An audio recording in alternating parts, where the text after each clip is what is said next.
बिस्मिल्लाहिर्रहमानिर्रहीम अस्सलाम वालेकुम, welcome back to our channel inspired. तो बेसिकली आज की इस वीडियो के अंदर हम जो है नेक्स्ट कॉन्सेप्चुअल क्वेश्चन को डील करने जा रहे हैं। तो बेसिकली फर्स्ट लेक्चर के अंदर हमने फर्स्ट 3 कॉन्सेप्चुअल क्वेश्चन को डिस्कस कर लिया था। उसके बाद हमने एक और लेक्चर के अंदर जो है वो कॉन्सेप्चुअल क्वेश्चन नंबर 4 को डिटेल में डिस्कस किया था।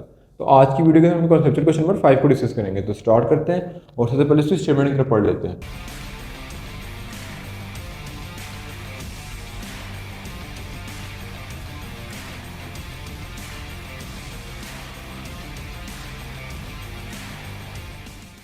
तो बेसिकली अगर मूव करें कॉन्सेप्चुअल क्वेश्चन नंबर 5 की तरफ, तो उसके अंदर लिखा हुआ है कि A B are two non zero vector. Mean के हमारे पास ए बी दो नॉन जीरो वैक्टर हैं, ठीक है, जिनका रिजल्टेंट जो है, जिनका आंसर जीरो नहीं होना चाहिए।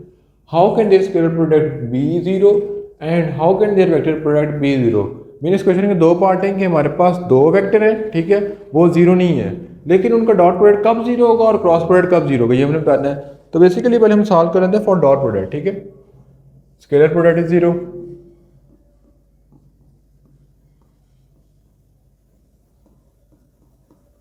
ठीक है। तो स्केलर प्रोडक्ट क्या कब जीरो होता है, हमने पहले भी कैरेक्टरिस्टिक में पढ़ा है कि if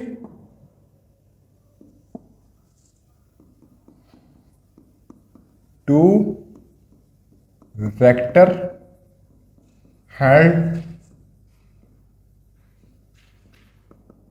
perpendicular to each other, then scalar product is zero। Basically मैंने क्या लिखा है कि जब दो वेक्टर आपस में परपेंडिकुलर हो जाएंगे तो उसमें स्केलर प्रोडक्ट क्या हो जाएगा, जीरो। मीन मेरे पास लेट्स सपोज दो वेक्टर हैं, एक वेक्टर इस डायरेक्शन में, इसको मैं वेक्टर ए का नाम देता हूँ, ठीक है, और एक ये वेक्टर है जिसको मैं बी का नाम दे रहा हूँ। अब इन दोनों के दरमियान एंगल कितने का बन रहा है, 90 डिग्री के दरमियान का एंगल बन रहा है।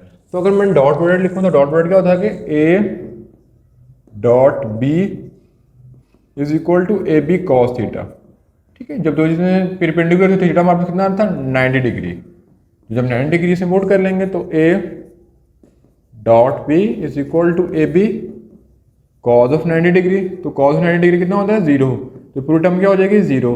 तो बेसिकली हमने पढ़ा है कि जब दो वेक्टर आपस में परपेंडिकुलर होते हैं तो उनका डॉट प्रोडक्ट क्या होता है, जीरो। उसके बाद हम क्रॉस प्रोडक्ट निकाल लेते हैं।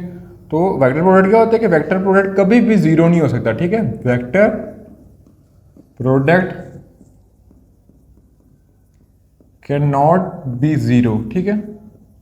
आप जीरो क्यों नहीं सकता, क्यों, अब वेक्टर प्रोडक्ट जीरो आता है, लेकिन मैं यहाँ पे लिख रहा हूँ कि vector product can not be zero. तो इसकी एक्सप्लेनेशन पहले गौर से देखनी है, उसके बाद आपने जो है वो वीडियो सेव करना है कि vector product can not be zero because zero is a number, ठीक है। तो बेसिकली जो है वो मैंने लिखा है कि vector product can not be zero because zero is a number. तो जीरो एक नंबर है, तो वेक्टर प्रोडक्ट जीरो नहीं हो सकता। Scalar product have only magnitude, ठीक है। तो हम स्केलर प्रोडक्ट की बात करें तो उसके अंदर से ओनली मैग्नीट्यूड होता है, that's why it's product become zero but in cross product. Basically अगर बात की जाए तो स्केलर प्रोडक्ट में खाली क्या होता है, मैग्नीट्यूड, लेकिन क्रॉस प्रोडक्ट में क्या होता है कि क्रॉस प्रोडक्ट में magnitude as well as direction होती है, ठीक है। Then if magnitude of cross product is zero, then we said it is null vector, ठीक है।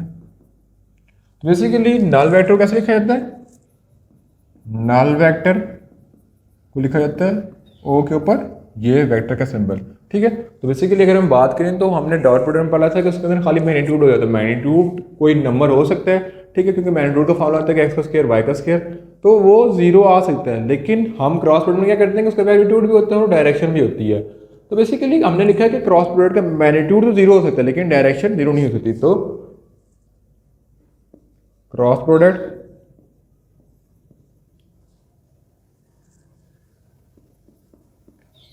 Magnitude can be zero. तो आप उसका मैग्नीट्यूड कहाँ कहाँ जीरो, उसको डिस्कस कर लेते हैं, ठीक है। If vector parallel and perpendicular, parallel and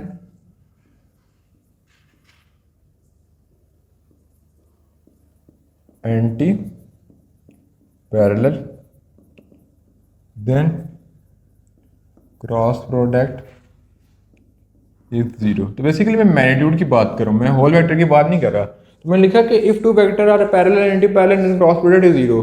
तो अगर दो वेक्टर आपस में पैरेलल होंगे तो उसका डॉट प्रोडक्ट क्या, क्रॉस प्रोडक्ट क्या होता है, जीरो। अब क्रॉस प्रोडक्ट क्या होता है कि A cross B is equal to A B sine theta. तो जीरो को मिनिमम भी बोला जाता है। तो जब आपसे पूछा जाए मिनिमम, ने लिखा है कि if two vector are non zero vector how can the scalar product be minimum and the vector product be minimum. फिर भी आपने यही स्टेप करना है, ठीक है। तो मैंने लिखा कि पैरेलल के केस में, ठीक है, पैरेलल, ठीक है। अब पैरेलल का मतलब क्या होता है कि दोनों वेक्टर का मैग्नीट्यूड भी इक्वल है और डायरेक्शन भी इक्वल है। तो ये दो वेक्टर हैं जिनका मैग्नीट्यूड भी इक्वल है और डायरेक्शन भी इक्वल है। जब मैग्नीट्यूड और डायरेक्शन इक्वल होती है थीटा कितना होता है, 0 डिग्री। तो यहाँ पे पुट कर लूँगा पैरेलल केस में, तो साइन ऑफ जीरो, तो जब साइन ऑफ जीरो आएगा तो वो जीरो के इक्वल आ जाएगा, ठीक है। उसके बाद मैंने बात की एंटी पैरेलल के लिए, ठीक है। अब एंटी पैरेलल के लिए क्या हो जाएगा कि A cross B is equal to A B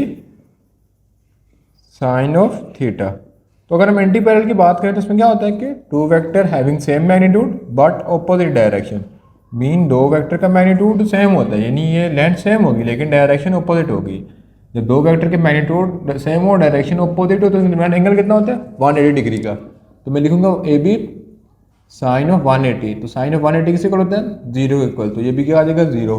basically अगर हम बात करें कि डॉट प्रोडक्ट कहाँ पे मैक्सिमम था, तो वो मैक्सिमम होता है पैरेलल एंटी पैरेलल के लिए, और परपेंडिकुलर के केस में क्रॉस प्रोडक्ट के लिए मैक्सिमम होता है। लेकिन अगर मिनिमम की बात करें, जीरो की बात करें, तो डॉट प्रोडक्ट में बेसिकली परपेंडिकुलर पे आता है बेसिकली मिनिमम, और क्रॉस प्रोडक्ट के लिए आते हैं जो है वो 180 और 0 डिग्री पे आता है, मिनिमम आता है।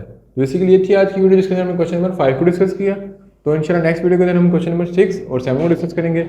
मिलेंगे नेक्स्ट पार्ट में, तब तक अल्लाह हाफिज़।